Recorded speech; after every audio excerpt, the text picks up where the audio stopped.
الرحمن الرحيم. باب إعلان النكاح والخطبة والشرط. الفصل الأول.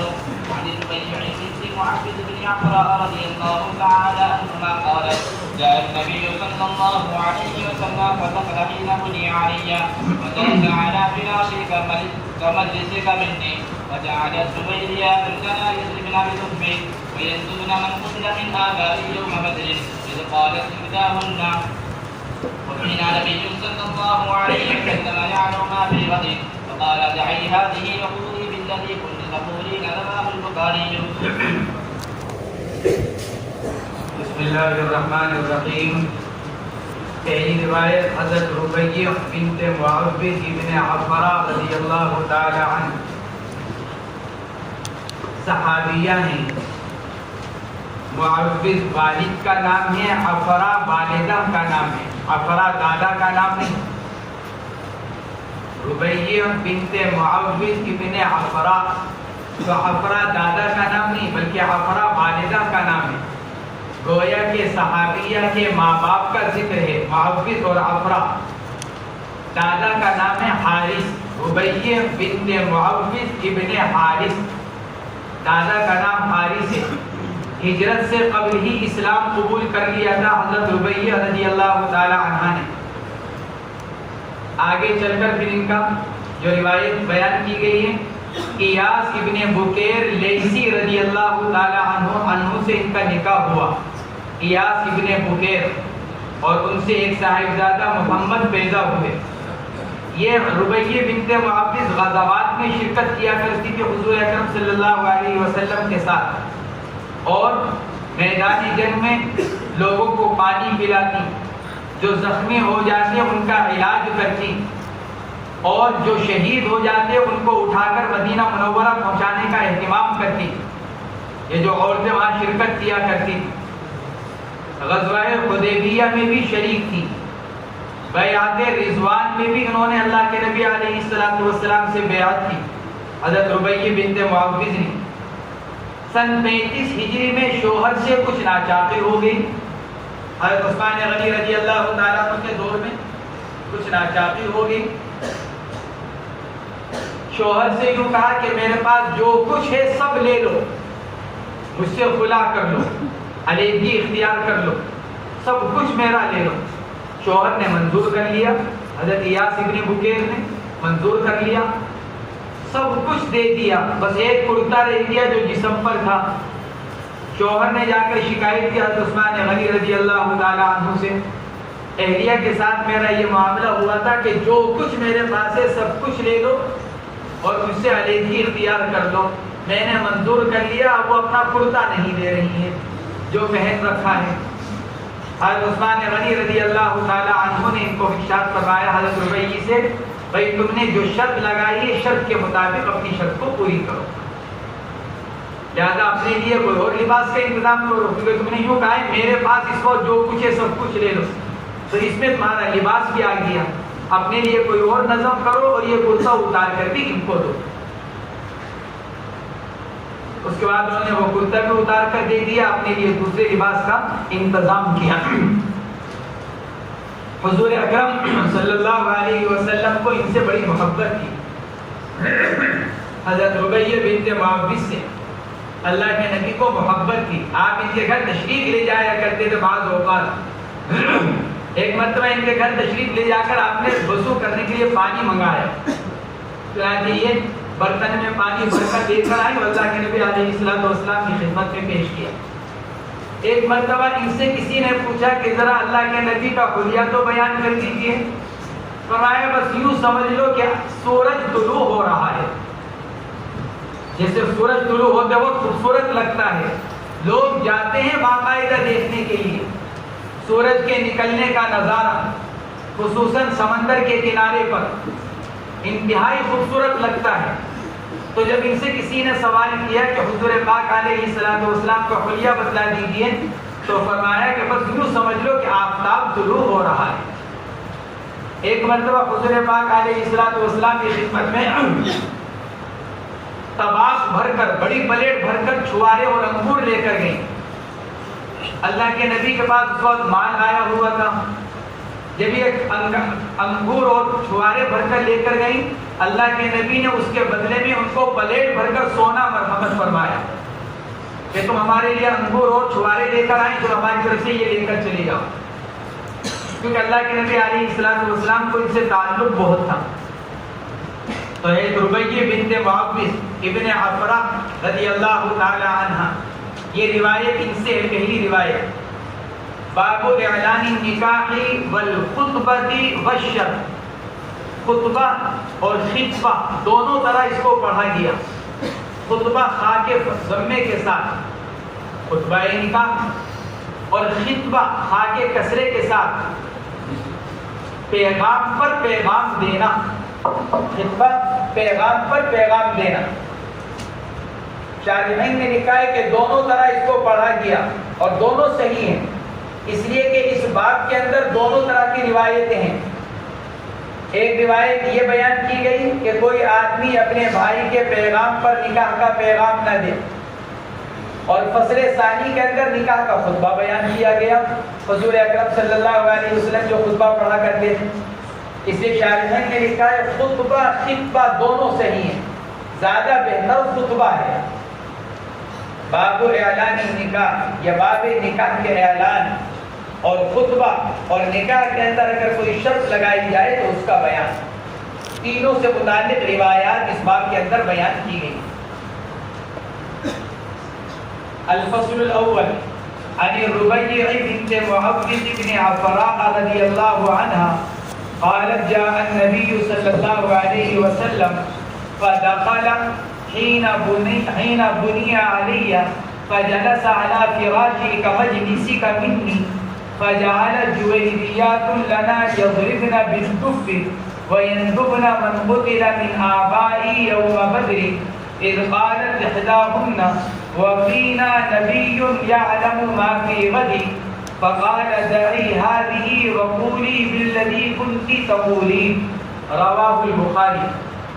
حضرت ربیہ بنت معوذ فرماتی ہیں کہ حضور اکرم صلی اللہ علیہ وسلم تشریف لائے اور داخل ہوئے میرے پاس جس دن میری بنا کی گئی، یعنی میری شادی جب مجھ کو رخصت کرا کر شوہر کے گھر پہنچایا گیا۔ دوسری روایت کے اندر آتا ہے کہ صبیحۃ عرسی، میری شادی کی جو اگلی صبح تھی، رخصت ہو کر شوہر کے گھر آئیں، رات گزری، اگلی جو صبح تھی رخصتی کے بعد کی پہلی صبح، اس میں حضور پاک علیہ السلام میرے پاس تشریف لائے۔ حین بنی علیہ، بنا کے معنی آتے ہیں الدخول بالزوجہ، شوہر کا بیوی کے اوپر داخل ہونا، یعنی پہلی ملاقات، شب زفاف، پہلی ملاقات۔ اس رات کے گزرنے کے بعد صبح کو اللہ کے نبی علیہ السلام تشریف لائے۔ نکاح ہوا تھا ایاس ابن بکیر لیسی رضی اللہ تعالی عنہ سے۔ فرماتے ہیں فجلس علی فراشی کمجلسی کا منی،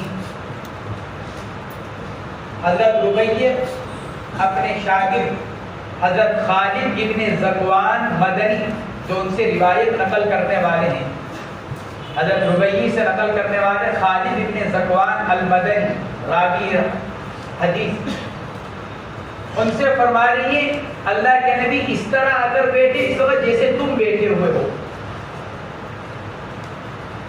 کمجلسی کا منی، فجلس علی فراشی کمجلسی کا منی، مجلس لام کے کسرے کے ساتھ، تو مجلس لام کے کسرے کے ساتھ اے مکانک، تمہاری جگہ۔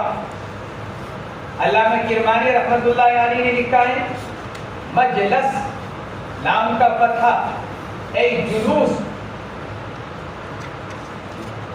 اگر لام کا کسرہ ہے تو بمعنی مکان، اور اگر لام کا فتحہ ہے تو بمعنی جلوس، بیٹھنا، اور دونوں صحیح ہیں۔ کمجلسی کا منی، کمجلسا کا منی، مجلس مجلس، جیسے تمہارا بیٹھنا میرے پاس۔ سوال پیدا ہوا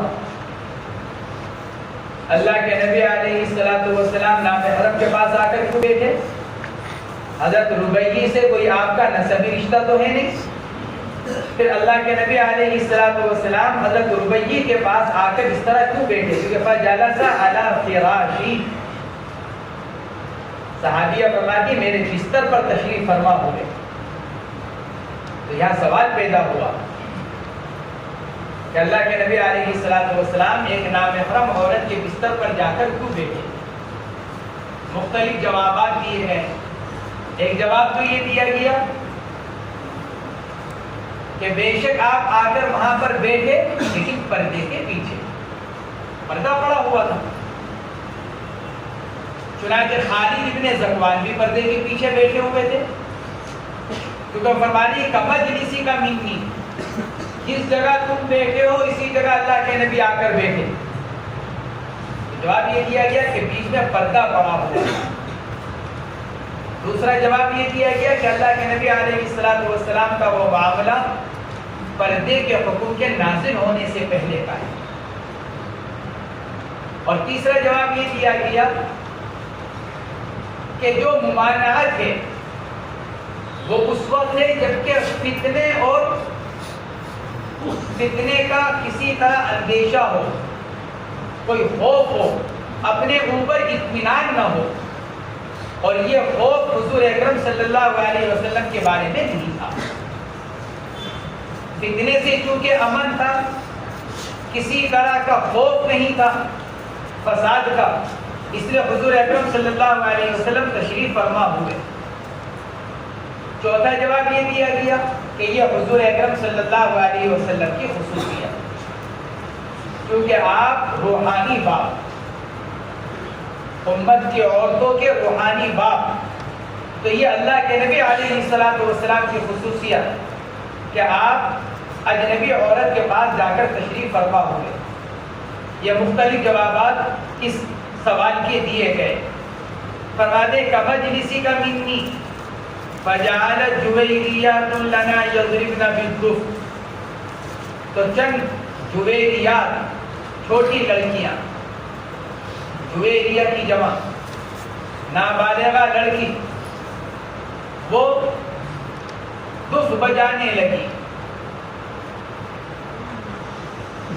فجعلت جویریات لنا یضربن بالدف، دال کے ضمے کے ساتھ.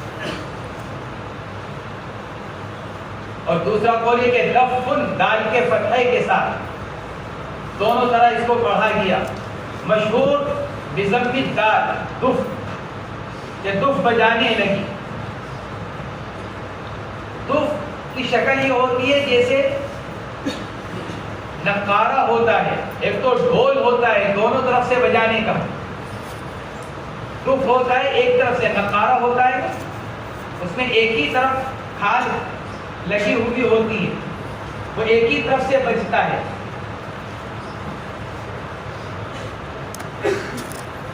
نکاح کے اعلان کا حکم ہے. اعلان کی ایک صورت گواہوں کا ہونا، سب سے آسان صورت، اور نکاح کے اعلان کی ایک صورت دف بھی ہے. تھوڑا سا شور و غل کر لیا جائے نکاح کے موقع پر تاکہ زنا اور نکاح کے درمیان میں فرق ہو جائے، وطیہ حلال اور وطیہ حرام میں فرق ہو جائے. کیونکہ وطیہ حرام چھپ چھپا کر ہوتی ہے، تو وطیہ حلال کی جا رہی ہے تو تھوڑا سا شور و غل کر لیا جائے، تھوڑی آواز کر لی جائے تاکہ لوگوں کو پتہ چل جائے کہ یہاں پر اب مرد اور عورت کا جو اجتماع ہو رہا ہے وہ ایک جائز اور حلال طریقے سے ہو رہا ہے. اسی تشہیر کے لیے ولیمہ بھی رکھا گیا.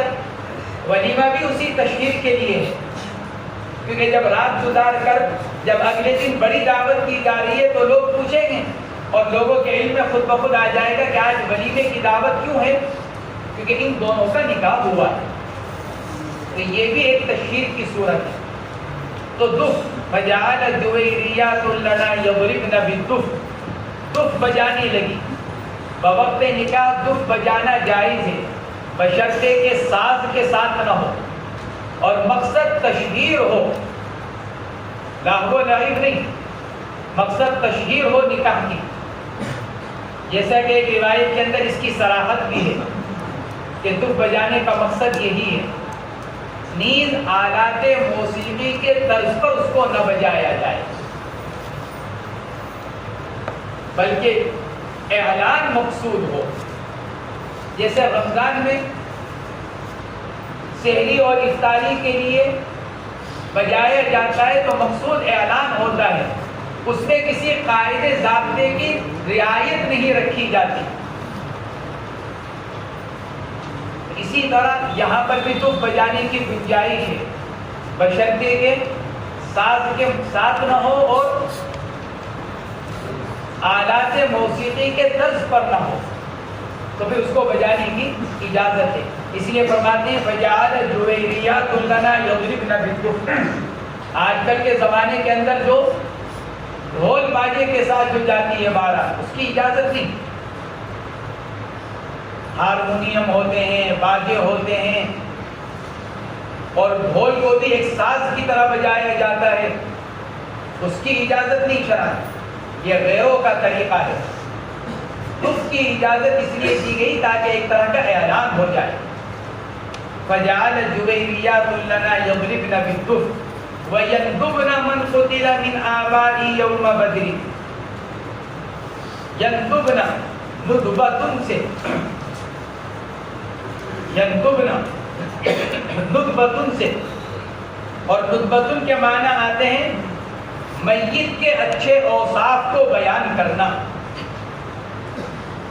ندبہ میت کے مرے ہوئے شخص کے اچھے عادات کو، اچھے اخلاق کو، اچھے اوصاف کو بیان کرنا۔ تو جو لڑکیاں تھیں وہ نکاح کے موقع پر اشعار پڑھ رہی تھی، اور وہ اشعار مشتمل تھے ان کے باپ دادا کی شجاعت، سخاوت ان کے اوپر، ایسے اشعار وہ پڑھ رہی تھی۔ من قتل من آبائی یوم بدر وَيَنْدُبْنَ، اور ان کے اوصاف بیان کر رہی تھی وہ، ان کے جو قتل کر دیے گئے میرے باپ دادا بدر کے دن، ان کے والد حضرت معوذ، ان کے دونوں چچا، کیونکہ آبائی دونوں چچا، والد تو تھے حضرت معوذ من قتل من آبائی، اور چچا تھے معاذ اور عوف۔ یہی معوذ اور معاذ ہی جنہوں نے ابو جہل کو قتل کیا تھا۔ معوذ اور معاذ رضی اللہ تعالی عنہما، جنہوں نے ابو جہل لعین کو قتل کیا تھا، مارا تھا جس کو، تو یہ بدر میں شہید ہوئے۔ حضرت معوذ، ان کے دونوں بھائی معاذ اور عوف، چچا کو مجازن باپ سے تعبیر کر دیا گیا، ورنہ ان تین میں سے باپ تو ایک ہی ہیں، حضرت معوذ، بقیہ دو چچا ہیں، اور چچا کو بھی باپ قرار دیا گیا ہے۔ اس لیے فرمایا من قتل من آبائی یوم بدر، بدر کے دن جو میرے باپ چچا وغیرہ شہید ہوئے تھے، ان کے اوصاف کو بیان کر رہی تھی بچیاں اشعار کے اندر، ان کی شجاعت کو، ان کے اچھے محاسن ان کے اچھے اوصاف ان کو بیان کر رہی تھی۔ نبی علیہ السلام کو دیکھ کر ایک لڑکی نے پڑھا، قالت احداہن، پڑھا ان میں سے ایک نے وفینا نبی یعلم ما فی غد، ارے بھائی ہمارے میں اس وقت تشریف فرما کون ہے؟ ایک ایسے نبی بھی ہیں جو آئندہ کل کیا ہونے والا ہے اس کو جانتے ہیں۔ اشعار پڑھتے پڑھتے ایک لڑکی نے یہ شعر بھی پڑھا، وفینا نبی یعلم ما فی غد۔ نبی کریم علیہ السلام نے فوراً تنبیہ فرمائی، ارشاد فرمایا دعی ہادی، اے اترکی ہادی، یہ شعر چھوڑو، یہ مت پڑھو۔ کیوں؟ اس لیے بعض روایات کے اندر منع کی علت آئی۔ اللہ کے نبی علیہ السلام نے فرمایا یہ شعر مت پڑھو، کیوں؟ لا یعلم الغیب الا اللہ، یہ ارشاد فرمایا غیب کی باتوں کو اللہ کے علاوہ کوئی نہیں جانتا۔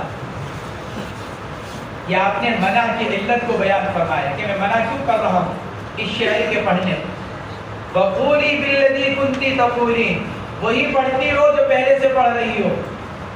یعنی ربیہ بنت معوذ کے خاندان کے شجاعت, بہادری, سخاوت, ان اوصاف کو جو تم بیان کر رہی ہو اشعار میں, بس انہی کو بیان کرو.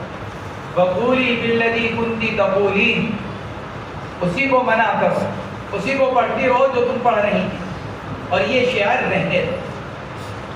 بعض حضرات نے تو لکھا ہے چونکہ اس کا مفہوم صحیح نہیں تھا, اس لیے اللہ کے نبی نے ارشاد فرمایا کہ دعی ہذہ,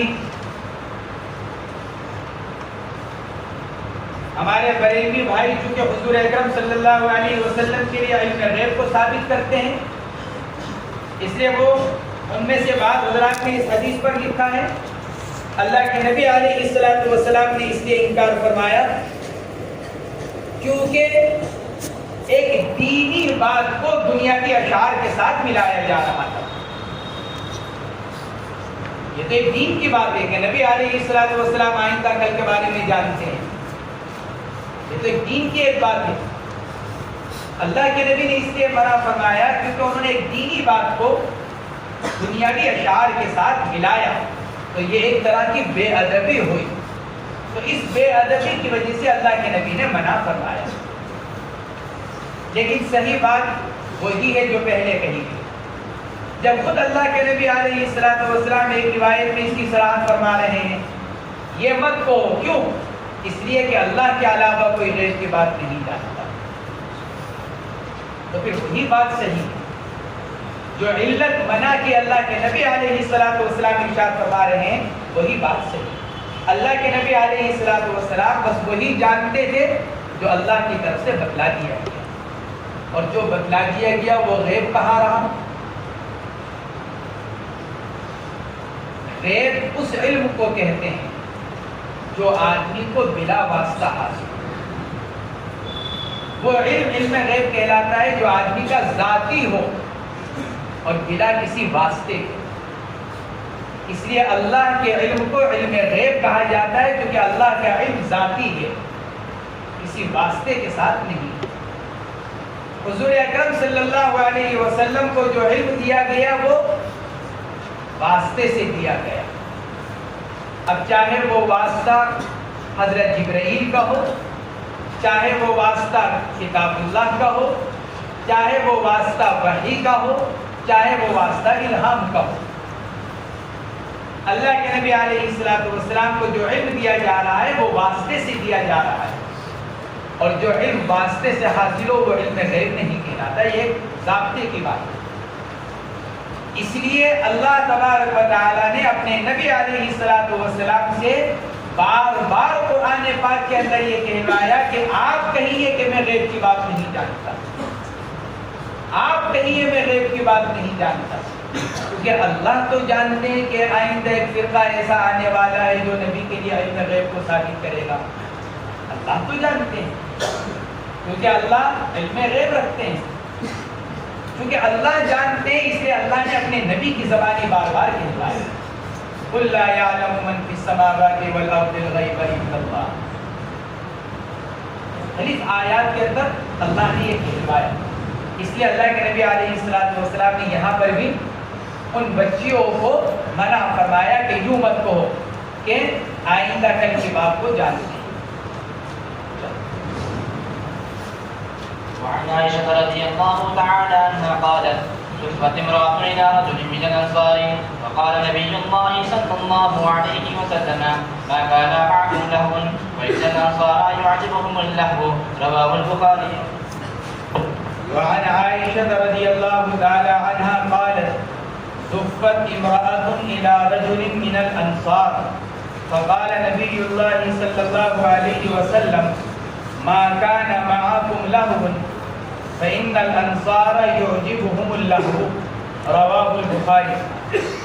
اما جان حضرت عائشہ رضی اللہ تعالی عنہ سے روایت ہے, فرماتی ہیں کہ ایک عورت کو رخصت کیا گیا ایک انصاری صحابی کے ساتھ. ایک عورت کا نکاح ہوا انصاری صحابی سے, حافظ بن حجر رحمۃ اللہ علیہ نے لکھا ہے لم اقف علی اسم المرأہ، کس عورت کا نکاح ہوا نام نہیں پتہ چل سکا مجھ کو. یہ حافظ بن حجر رحمۃ اللہ علیہ نے لکھا ہے. البتہ یہ ضرور لکھا ہے انہوں نے کہ یہ جو جن کا نکاح ہوا یہ ایک یتیمہ لڑکی تھی جن کی پرورش اما جان حضرت عائشہ رضی اللہ تعالی عنہا نے کی تھی. ایک یتیمہ بچی تھی، باپ کا انتقال ہو گیا تھا، صحابی جو تھے ان کا انتقال ہو گیا تھا، تو ان کی پرورش اما جان حضرت عائشہ رضی اللہ تعالی عنہا نے کی. حافظ ابن الاثیر رحمۃ اللہ علیہ جنہوں نے اسماء صحابہ اور حالات صحابہ کے اوپر کتاب لکھی اسود الغابہ، حافظ ابن الاثیر رحمۃ اللہ علیہ نے اس کتاب کے اندر لکھا ہے کہ ان عورت کا نام تھا بارعہ، والد کا نام تھا اسعد ابن زرارہ، صحابی ہیں، اسعد ابن زرارہ صحابی ہیں. تو اسعد رضی اللہ تعالیٰ عنہ کا انتقال ہو گیا، یہ ان کی چھوٹی سی بچی تھی، حضرت عائشہ نے ان کی پرورش کی. بارعہ رضی اللہ تعالیٰ عنہ، اور جن انصاری صحابی سے ان کا نکاح ہوا ان کا نام تھا نبیر ابن جابر، نبیر قاسم طاغا، نبیر ابن جابر انصاری. انصاری صحابی سے مراد جن سے نکاح ہوا وہ نبیر ابن جابر انصاری رضی اللہ تعالیٰ عنہ. تو حضرت عائشہ رضی اللہ تعالیٰ عنہ فرماتی ہیں کہ ایک عورت کو رخصت کیا گیا ایک انصاری صحابی کے ساتھ. نبی کریم علیہ الصلوۃ والسلام نے ارشاد فرمایا ما کان معکم لہو، ارے بھائی تھوڑا بہت تو ذرا شور و غل کر لیتی، کچھ پڑھنا پڑھانا کر لیتی، کچھ ڈھول ڈھال سا ہو جاتا تاکہ اعلان ہو جاتا نکاح کے بارے میں. ما کان معکم لہو، کیوں؟ فإن الانصار یعجبهم اللہ، مراد وہی ہے جو اوپر دف وغیرہ آیا ہے، اس لیے کہ انصار اس کو پسند کرتے ہیں. جو حضور پاک علیہ الصلوۃ والسلام، یہ وہی اعلان کی صورت ہے جس کو مصنف نے اوپر کہا باب اعلان النکاح. تو یہ اعلان کی صورتوں کو مصنف علیہ رحمہ بیان فرما رہے ہیں. ذرا سا شور و غل کر لینا، چنانچہ عربوں کے ہاں دستور ہے جب نکاح کی مجلس ہوتی ہے تو نکاح کی مجلس کے بعد ذرا سا آواز نکالتے ہیں تاکہ اس آواز سے دوسروں لوگوں کو پتہ چل جائے کہ بھئی نکاح ہوا ہے. وعنها قالت تزوجني رسول الله صلى الله عليه وسلم في شوال وبنى في شوال فأي نساء رسول الله صلى الله عليه وسلم كان أحظى عنده مني رواه مسلم. حضرت عائشہ رضی اللہ تعالیٰ عنہ کی یہ روایت ہے، اس میں زمانہ جاہلیت کی ایک بات کی تردید ہے. زمانہ جاہلیت میں ماہ شوال المکرم میں نکاح کو ناپسند سمجھا جاتا تھا، یا تو اس لیے کہ شوال شول سے ماخوذ جس کے معنی آتے ہیں اونٹنی کا اپنی پونچھ کو اٹھا لینا یعنی سفر کا ہونا، اس معنی کے اعتبار سے پوچھ کر دینا. اس معنی کے اعتبار سے یا تو شوال میں وہ لوگ نکاح کرنے کو پسند نہیں کرتے تھے. بعض حضرات نے لکھا ہے کہ زمانہ جاہلیت ایک مرتبہ شوال کے مہینے میں زبردست قسم کا طاعون پھیلا، بیماری جس نے کافی نقصان کیا. تو اس طاعون کے پھیلنے کی وجہ سے بعد میں لوگ اس مہینے میں نکاح کرنے سے ہچکچانے لگے. حضور اکرم صلی اللہ علیہ وسلم نے حضرت عائشہ سے نکاح اسی مہینے میں کیا. تو حضرت عائشہ لوگوں کی اصلاح کے لیے ارشاد فرما رہی ہیں اللہ کے نبی علیہ الصلوۃ والسلام نے مجھ سے نکاح شوال میں کیا. تزوجنی فی شوال، آپ نے شوال کے مہینے میں مجھ سے نکاح کیا. وبنا بھی فی شوال، 3 سال کے بعد جب رخصتی ہوئی تو شوال ہی کے مہینے میں ہوئی. 6 سال کی عمر میں نکاح ہوا، ماں قبل میں روایت گزری 9 سال کی عمر میں رخصتی ہوئی. تو نکاح بھی شوال کے مہینے میں اور پھر رخصتی بھی شوال کے مہینے میں. فرماتی ہیں تم لوگ اس کو نحوست سمجھتے ہو شوال کے مہینے میں نکاح کرنے کو؟ میرا نکاح شوال میں ہوا، رخصتی شوال میں ہوئی، ذرا بتلاؤ مجھ سے زیادہ کوئی اللہ کو نبی کو کوئی محبوب تھی؟ اگر شوال کے مہینے میں نکاح منحوس ہوتا تو میں اپنے شوہر کو اتنی محبوب نہ ہوتی۔ اللہ کے نبی ساری بیویوں میں سب سے زیادہ ازواج مطہرات میں حضرت عائشہ سے تعلق رکھنے والا، اس لیے فرماتی ہیں فَأَيُّ نِسَاءِ رَسُولِ اللَّهِ صلی اللہ علیہ وسلم كَانَ أَحْظَى عِنْدَهُ مِنِّي، احظى خوش نصیب، نصیبوں والی، حصے والی۔ اللہ کے نبی کے نزدیک مجھ سے زیادہ کون حصے والی تھی، کون محبت والی تھی؟ یعنی کوئی نہیں تھی۔ استفہام انکاری ہے، ایو نساء رسول اللہ، استفہام انکاری، یعنی مجھ سے زیادہ اللہ کے نبی کو کسی زوجہ مطہرہ سے محبت نہیں۔ اسی لیے علماء نے لکھا ہے شوال کے مہینے میں نکاح کرنا سنت ہے۔ اب طلبہ درمیان میں چھٹی لے کر جاتے ہیں کہ یہ ہمارا نکاح ہے، بھائی شوال میں نکاح کر آؤ تاکہ تعلیم کا بھی حرج نہ ہو، ایک سنت کی ادائیگی بھی ہو جائے۔ شوال کے مہینے میں نکاح کرنے کو فقہاء نے سنت لکھا ہے۔ اب بہت سی درخواستیں آتی ہیں، جی عید الاضحیٰ کی چھٹی میں جا رہا ہوں، گھر والوں نے نکاح طے کر دیا، لہٰذا مزید ایک ہفتے کی چھٹی دے دی جائے۔ عید الاضحیٰ کے موقع پر نکاح کرنے کے بجائے اصل میں سوچتے ہیں کہ سستا چھوٹ جائیں گے، قربانی کے جانور کی غنیمت بھی ہو جائے گا۔ اس سے 2-4 دن کے بعد غنیمت رکھتے تھے کہ کون 40-50 ہزار روپے خرچ کرے جانور کے اوپر، قربانی تو ہو ہی رہی ہے۔ وہ کہاں نے سہولت دے رکھی ہے کہ قربانی کے جانور کو غنیمت میں استعمال کر لیا جائے۔ لیکن علماء نے لکھا ہے کہ شوال کے مہینے میں نکاح کرنا سنت ہے۔ حضور پاک علیہ السلام حضرت عائشہ سے شوال کے مہینے میں نکاح کر رہے ہیں، اور اس وجہ سے بھی کہ اس میں نکاح کرنے سے جاہلیت کے ایک بات کی تردید ہے۔ آج بھی بہت سے لوگ اس کو برا سمجھتے ہیں۔ جاہلیت کی جتنی باتیں وہ ختم نہیں ہوئی، وہ رہ رہ کر نکل کر آتی ہیں۔ یہی تو رسم و رواج ہے، رہ رہ کر نکل کر آتے ہیں، اٹھتے ہیں بار بار۔ اس کو ختم کرنے کی ذمہ داری اہل علم کی ہے، علماء کے کرتے ہیں۔ اہل علم کی ذمہ داری یہ نہیں ہے کہ وہ رسم و رواج میں بہہ جائیں اور یہ عذر بیان کرنے لگے کہ جی گھر والے نہیں مانتے، سنتے نہیں، اجی میں گھر میں چھوٹا ہوں، یہ عذر نہیں۔ بے شک تم گھر میں چھوٹے ہو سکتے ہو، لیکن تمہارے علم کی وجہ سے تمہارے گھر میں تمہاری ایک حیثیت ہے، عمر کے اعتبار سے ہو سکتے ہو، لیکن آدمی جو بڑا ہوتا ہے وہ چھوٹا یا بڑا عمر سے نہیں لگتا۔ چھوٹا یا بڑا ہونا آدمی کے علم کے اعتبار سے ہوتا ہے، علم و فضل کے اعتبار سے۔ حضرت عباس رضی اللہ تعالیٰ عنہ سے کسی نے یہی معلوم کیا تھا کہ آپ پڑھے کہ اللہ کے نبی علیہ السلام پڑھے۔ حضرت عباس سے بعض حضرات نے حضرت ابو بکر سے نقل کر رکھا ہے، لیکن محدثین نے لکھا ہے وہ صحیح نہیں ہے۔ واقعہ حضرت عباس کا ہے۔ کسی نے پوچھا تھا کہ آپ پڑھے کہ حضرت نبی کریم علیہ السلام پڑھے، تو کیسا با ادب جواب دیا، دنیا میں پہلے میں آیا لیکن بڑے وہ تھے، دنیا میں پہلے میں آیا لیکن بڑے عمر سے اتنی، آدمی جو بڑا ہوتا ہے وہ علم و فضل سے ہوتا ہے۔ کتنے ہی لوگ عمر کے اعتبار سے چھوٹے ہوتے ہیں لیکن ان کا احترام، ان کی عزت کی جاتی ہے صرف اس علم کی وجہ سے جو ان کو حاصل ہو گیا۔ تو اللہ نے تم کو جو علم دیا ہے، علم کے ساتھ نسبت دی ہے، اس کا تقاضا کیا ہے؟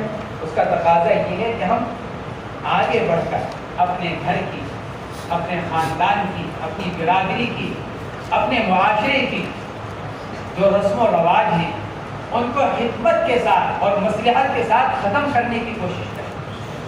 خود اپنی ذات سے تو کریں، ہم اپنی ذات سے کریں۔ جب اپنی ذات سے کریں گے تو اس کا فرق پڑے گا۔ اور جب آدمی یہ دیکھتا ہے معاشرہ یہ دیکھتا ہے کہ نہیں مولوی خود یہی کر رہا ہے بلکہ اس سے بڑھ کر کر رہا ہے. اب تو ہمارا مولویوں کا طبقہ ایک طرف تقریر کرتا ہے جہیز کے خلاف، دوسری طرف جہیز میں ملی ہوئی گاڑی اور موٹر سائیکل کے ساتھ فوٹو اترواتا ہے. ہاں، موٹر سائیکل پر بیٹھ کر فوٹو اتروا رہے ہیں، گاڑی کے ساتھ فوٹو اتروا رہے ہیں. اور دوسری طرف اصلاح معاشرے کے لیے بلایا جائے تو جہیز کے خلاف تقریر، نکاح کی سادگی کے اوپر تقریر. تو قول و فعل کا یہ تضاد لوگوں کے اوپر اثر نہیں ڈالتا.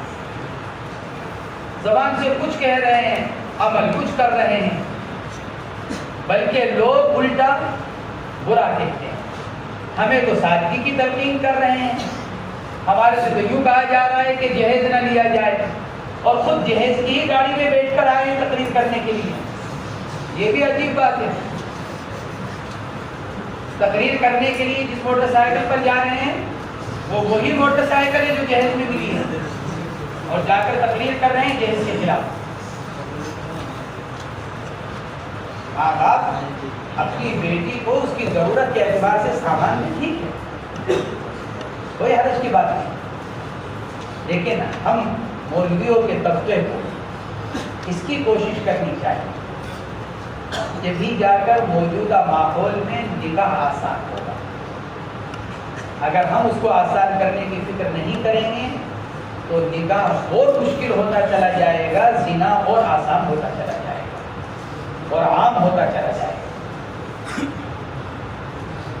معاشرہ انسانوں سے ہی بنتا ہے.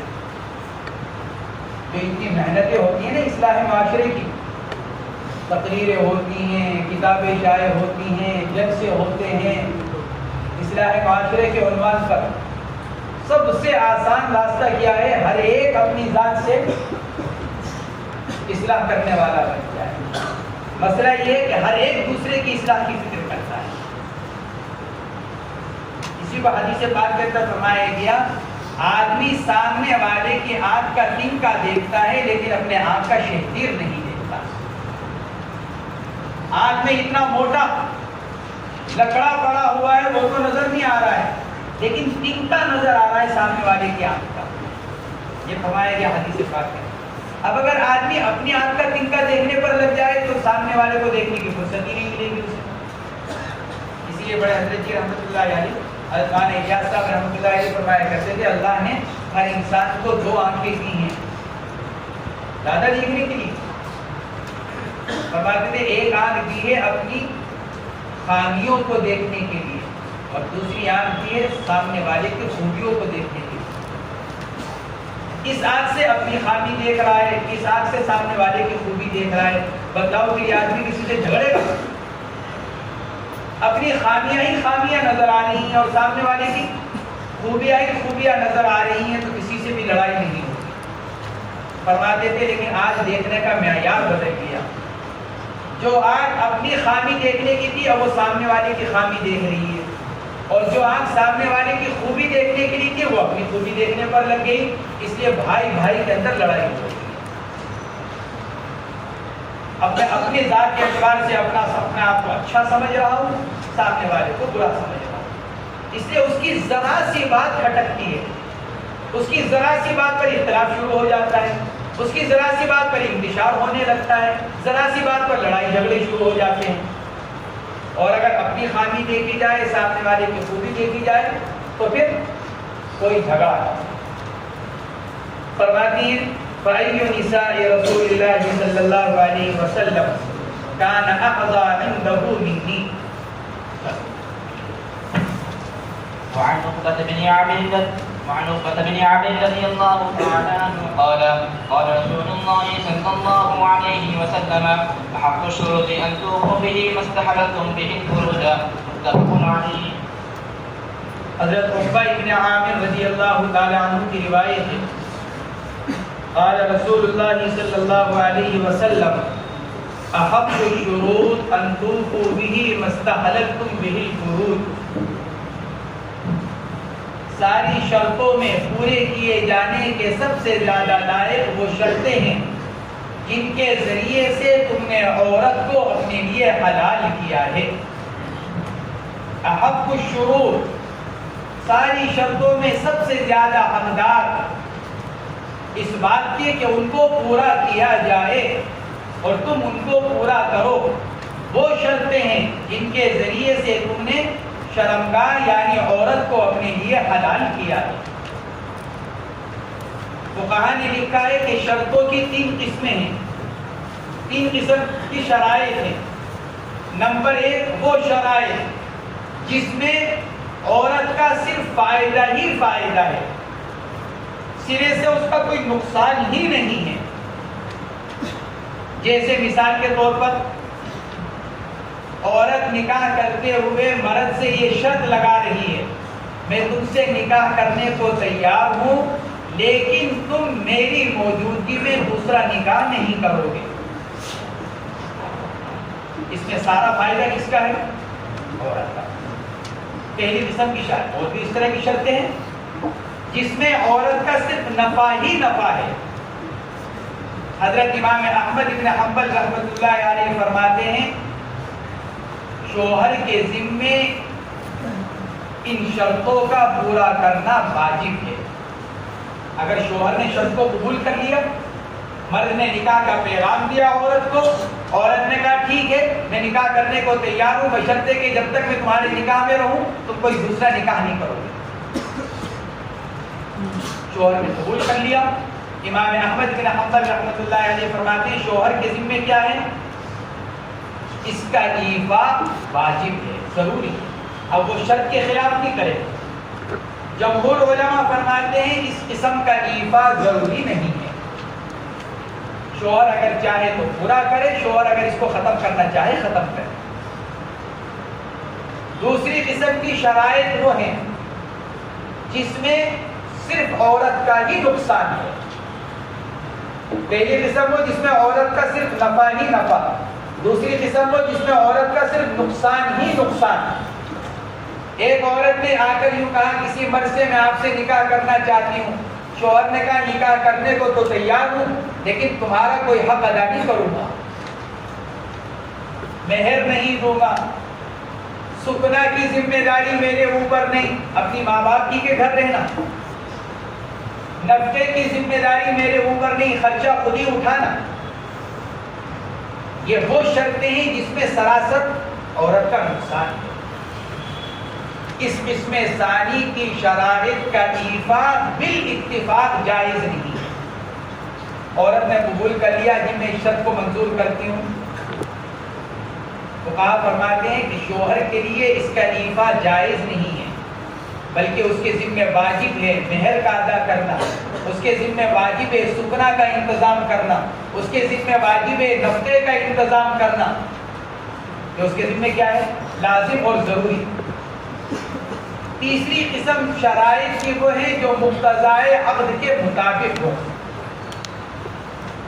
عقد نکاح اس کا جو مقتضا ہے اس کے مطابق ہو۔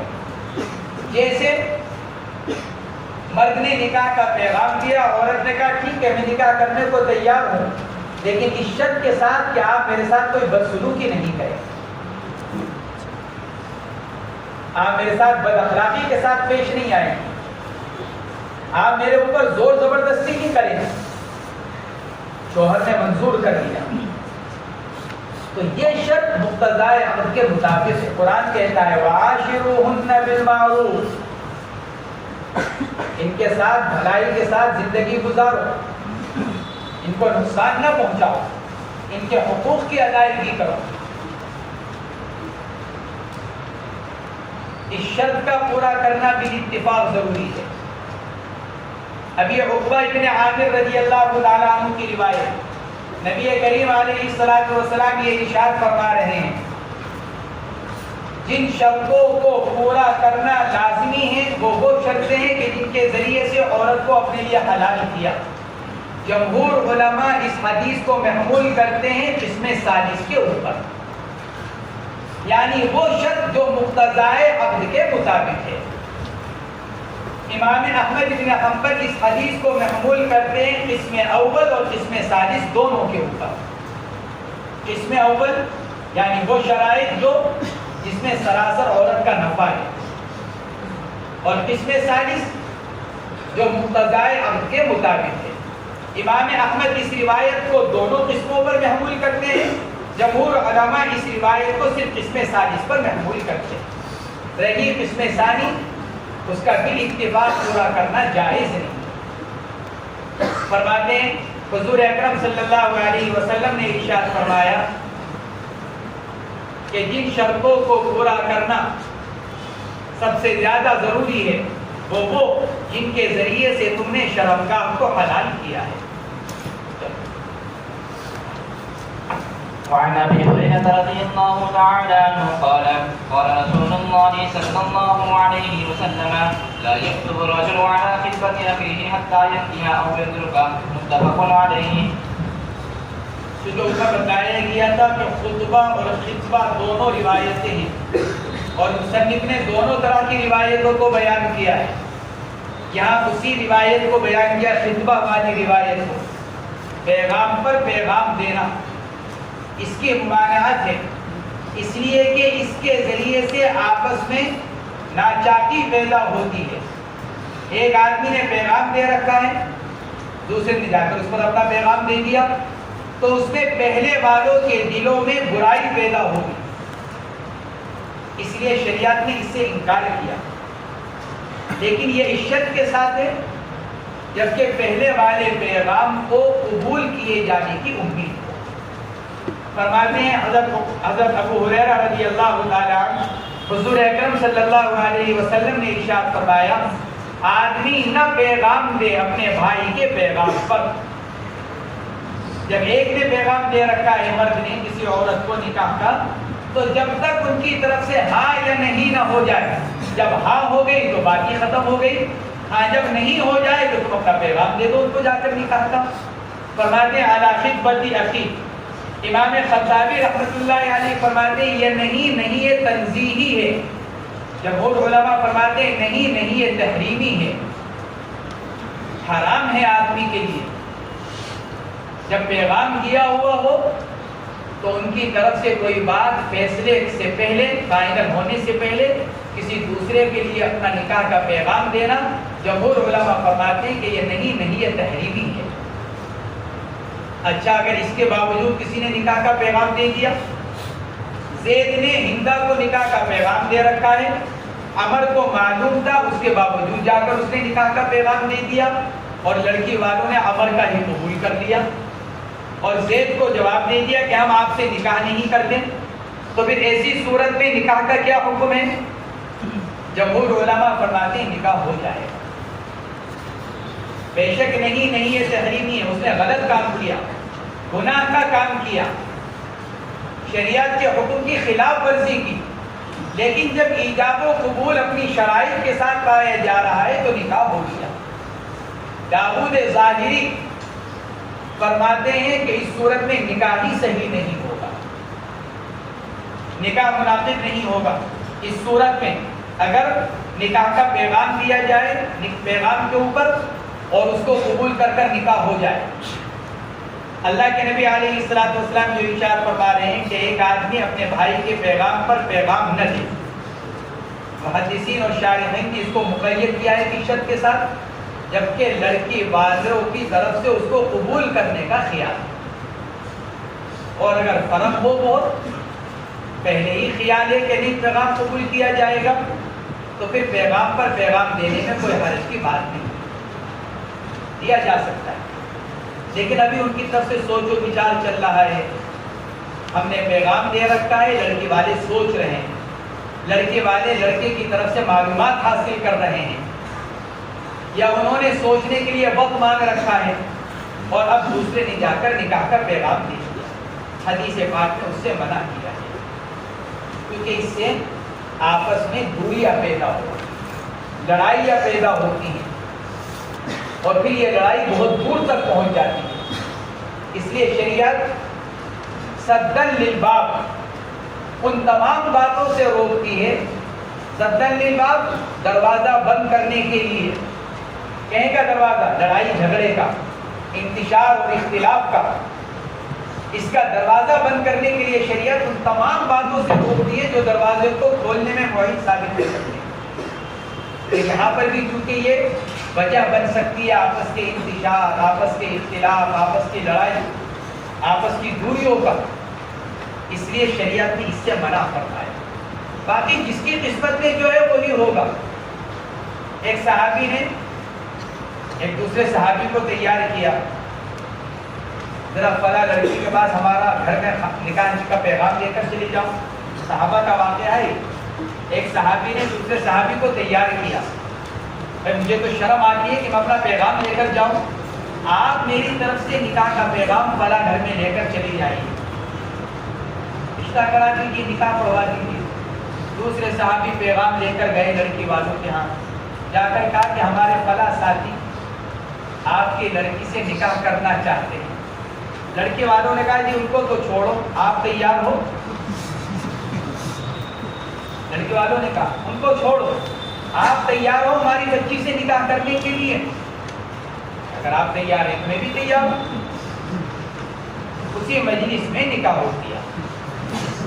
پیغام لے کر گئے بھائی کا، نکاح ہو گیا خود کا. یاد ہو رہا ہے کہ میں تو ان کا پیغام لے کر گیا. باہر نکلے، وہ انتظار کر رہے ہیں باہر کہ کیا جواب ملتا ہے.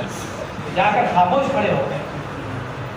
انہوں نے کہا کیا بات ہوئی کہ ہمت نہیں ہو رہی ہے آپ کو بتلانے کی؟ آپ بتلائیے تو مجھے شرم آ رہی ہے آپ سے. آپ نے مجھے اپنا وکیل بنا کر بھیجا، میں وکیل بن کر گیا، مجھے شرم آ رہی ہے بتلاتے ہوئے، ندامت محسوس کر رہا ہوں آپ کو. یعنی آپ بتلائیے تو واقعہ ہے. تو انہوں نے واقعہ ہے، صحابی ہیں، دل صاف ہیں، تو وہ کیا کہہ رہے ہیں؟ آپ کو شرمندہ ہونے کی ضرورت نہیں، مجھے اپنے اوپر افسوس ہو رہا ہے. اللہ نے جس لڑکی کو آپ کے لیے مقدر کر رکھا تھا، میں نے کیوں پیغام دیا اس کو؟ مجھے اس پر ندامت ہوتی ہے کہ جس لڑکی کو اللہ نے آپ کے لیے مقدر کر رکھا تھا تو اس کا نکاح آپ سے ہونا ہے، مجھے یہ خیال ہو رہا ہے کہ میں نے کیوں اس کو پیغام دیا. میں نے عرض کیا نا کہ وہ تو صحابی تھے دونوں، اس لیے ایک دوسرے کے دل صاف ہونے کی وجہ سے یہ بات کر رہے ہیں. اور اگر اب ہو جائے ایسا معاملہ، نہیں جی، ہر ایک اپنے آپ کو سوچ لے. خاندانوں میں لڑائی ہوتی ہے، خاندانوں ایک ایسی لڑائی جو شاید آئندہ کئی نسلوں چلتی چلی جائے. زمانہ جاہلیت کی طرح جیسے اوس اور خزرج کے درمیان تھی، ایسی لڑائی شروع ہو جائے، دوریاں ہو جائیں، لڑائیاں ہونے لگے، خوشی اور غم میں جانے کا بائیکاٹ ہونے لگے، اور یہ نہ سوچیں کہ مقدر میں یہی تھا. یہ نہ سوچیں کہ مقدر میں یہی تھا. صحابی نے یہی جواب دیا، ارے مقدر میں تو تمہارے تھی، مجھے یہ شرمندگی ہو رہی ہے کہ جو چیز تمہارے مقدر کی تھی میں نے اس کی طرف کیوں ارادہ کیا.